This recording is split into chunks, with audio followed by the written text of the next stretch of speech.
More seriously, thank you for your interest in public safety in New Haven and in a plan we have for imminent change of command of the New Haven Police Department. I'd like to begin with a word of gratitude to all the members of the New Haven Police Department. I want to thank you for your preparedness, your professionalism, and your sense of duty while keeping New Haven safe. I'm grateful to the members of the Board of Police Commissioners for their commitment to public safety. I see the chair, Tony Dawson, raise your hand, and Mr. Walker, Don Walker, where are you? Raise your hand. And I'm grateful to members of the Board of Alders. I believe David Reyes and Alder Antunes are here, so raise your hands. As well for their public service. Today, I'll ask the Alders for their favorable consideration of my choice for the city's new Chief of Police. Ahead of that, I acknowledge the dedicated work of the Police Search Committee, led by Chief Administrative Officer Sean Madison. Could all of those on the committee please raise their hands? Let's give them a round of applause. The work of its members these months evaluated and rated an extremely talented pool of candidates, most of them from right here in New Haven. I'm grateful for those efforts, and I thank all the candidates who took part in the process. We are certainly blessed in this community with a wealth of experience in crime prevention and law enforcement.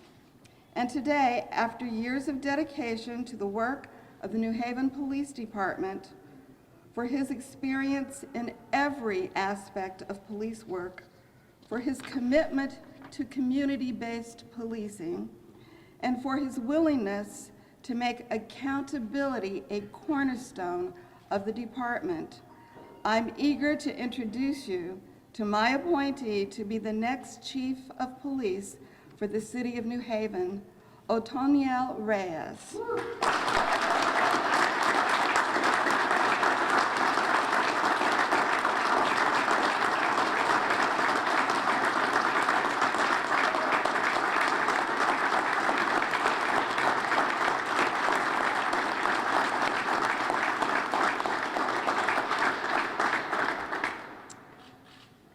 As most of you know, Chief Reyes has been in command of the department for several months already, albeit in an interim capacity. His experience prior to that, as an officer on the beat, as a district manager, as a detective, and then as head of detectives, as a liaison to the state and federal law enforcement agencies, and most recently as Deputy Chief in command of the Patrol Division, comprise a body of work that convinced me of his qualifications and preparedness to command the department on a permanent basis. There's no question but that Chief Reyes has impeccable credentials. Beyond that, what appeals to me about Chief Reyes' experience is what he knows about how to coexist and communicate with people in all of our communities. He connects with people as a cop on the beat. He wins confidence of witnesses as a detective. He's conversant with the counterparts in other agencies. They've already collaborated on gang violence investigations, prosecutions, and mitigation. Over time, he has come to command respect and authority throughout the community and the department and this region. I'm grateful to Chief Reyes for his willingness to accept this position. I heartily embrace the continuity and stability it represents for the department and for the city. It is therefore my great honor to introduce my choice for Chief of Police in New Haven, Chief Otoniel Reyes. Welcome.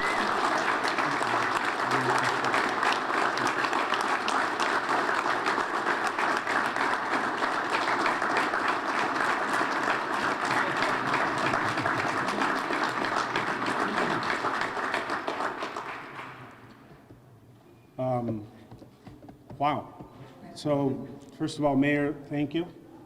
I want to say thank you to the mayor. It has been abundantly clear to me, certainly in the last 4 months of my 20-year journey, how important such an appointment is to the city of New Haven, to you as a mayor, to this department, because you put your trust in us. You put your trust in the leadership of all departments, but more importantly in the police department, because of the task that we have of keeping the community safe, of keeping order in the community, and it's important that we do that with honor, dignity, and respect. So I can't thank you enough for your trust and for bestowing this nomination on me, and I will do everything in my power to earn that trust every single day. Thank you. To every single one of you, my command staff, my friends, my brother Ariel, who's here representing the Martinez family. He's a brother to me, my childhood church, the Board of Alders, everyone who had a piece of this moment happening. I often tell people that these moments are humbling because any measure of success that we have should remind us that we don't achieve success on our own, that we're standing on the shoulders of people that made this success possible. So I can tell every single one of you that most of all, what I feel at this moment is absolute humility, because there are many people right in this room that were it not for them, I wouldn't be standing here today. So thank you to all of you. I want to thank my family for their support. I want to thank my family for their unwavering support through this process and throughout my life, throughout my career. But more importantly, I want to thank very quickly the two loves of my life who are standing to my left, my wife Leslie and my son David.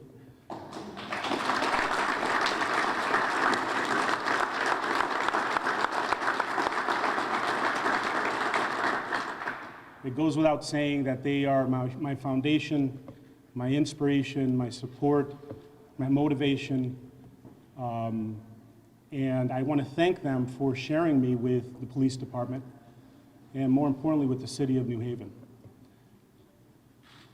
And as I said before, we wouldn't be here without the help of others. Well, we certainly wouldn't be here without God's grace. And I just want to more importantly thank God, because without His grace, without His guidance, without His mercy, I definitely would not be standing here today. So a great, great thank you to the God Almighty for allowing this moment to be possible in my life. We got to get to the business of working. We face challenges right now within the department, not just throughout law enforcement, but specifically in the New Haven Police Department. Challenges that you can see, such as depleted forces and working with an expired union contract.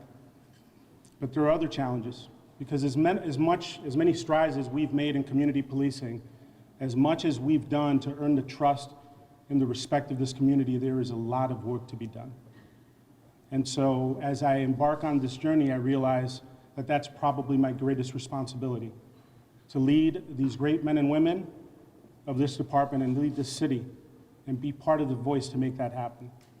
But I can't do that alone. So I appeal to every person in this room, every leader, every community leader, every community member. Join us in bringing this community together. Join us in making this department a great department every single day. We're going to go through challenges, but we need you. So I want to open it up to questions, and I just want to end with saying that I am grateful for this nomination. I look forward to getting in front of the Board of Alders to be considered as the permanent choice for chief, and I'm extremely happy and humbled to be the chief of a city where I was born and raised, where I grew up in, and have been privileged to be a law enforcement officer for the last 20 years. God bless you all, and thank you.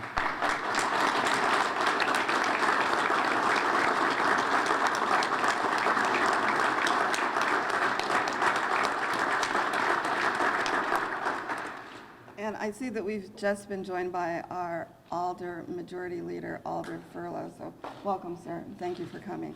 Are there questions? You mentioned the depleted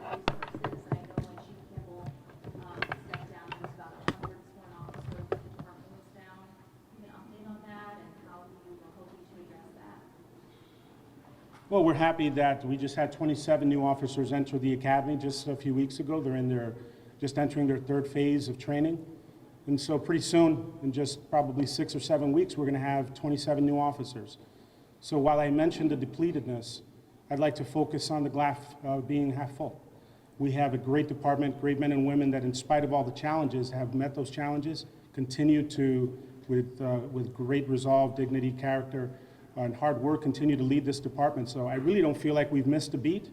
But at the end of the day, this department is about community policing. And so we welcome, and we're going to be recruiting new officers to help us in that mission. So we're still down about the same with the acquisition of those 27. And what is your goal for the total number of officers? So right now, our budgeted strength, our new budgeted strength for this fiscal year is going to be 429 officers. So we will endeavor to fill those ranks.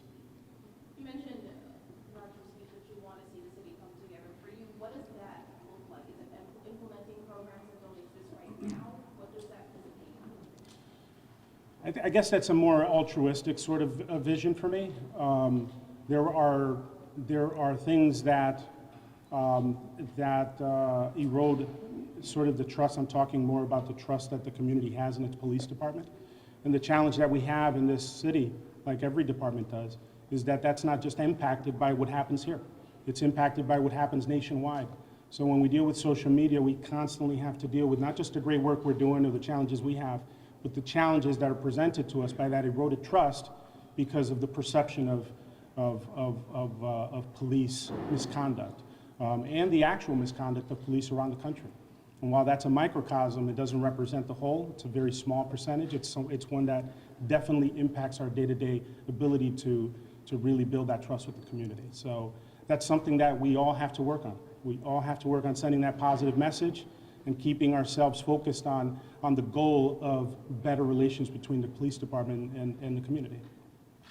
What does it mean to you to be someone who grew up in New Haven to now be the police chief? Yeah, I mean, that's the humbling part. I grew up I lived in Church Street South for almost 8 years of my life until my dad was able to buy a house in the Hill, lived in the Hill almost all my life. Went to public schools here, went to church here. This is my community. To be able to have the opportunity, again, because of the support system that I had, the people like Ariel and like his dad and like my parents and like my friends and my family that supported me and allowed me to be here, it's incredibly humbling to me. It's a privilege to be able to be here. I think that's probably the most exciting part, to be able to help my city move forward and to be able to give kids that are like me, a sense that they have opportunity to achieve any goals that they want to set out. Yes, sir. How do you plan on connecting the community? Are you willing to have meetings in various communities that you'll be overseeing? Yes, sir. So, that's a staple within our department. It's part of the fabric of what we do. We're very engaged with the community in terms of monthly management teams. We have liaisons in every single district. I've made it my business to go to the district, to the various districts, and will continue to do so as the chief of the department, to talk about my vision, to talk about the challenges and how we can work together to overcome them. Yeah. You mentioned the expired union contract. What is the latest on that? Well, I'm encouraged. There's a lot of conversation going on. And so, the mayor, someone from the mayor's office might be able to give you more specifics. I'm not at liberty to discuss, but what I can tell you is that I'm encouraged with the fact that the union president, Mr. Cotto, and the city officials are working very hard to make sure that our officers get a fair contract and that we resolve this as soon as possible. And do you have a time frame on that? I don't. No. Again, ambitiously, I'm going to say soon, right? I'm going to stay positive.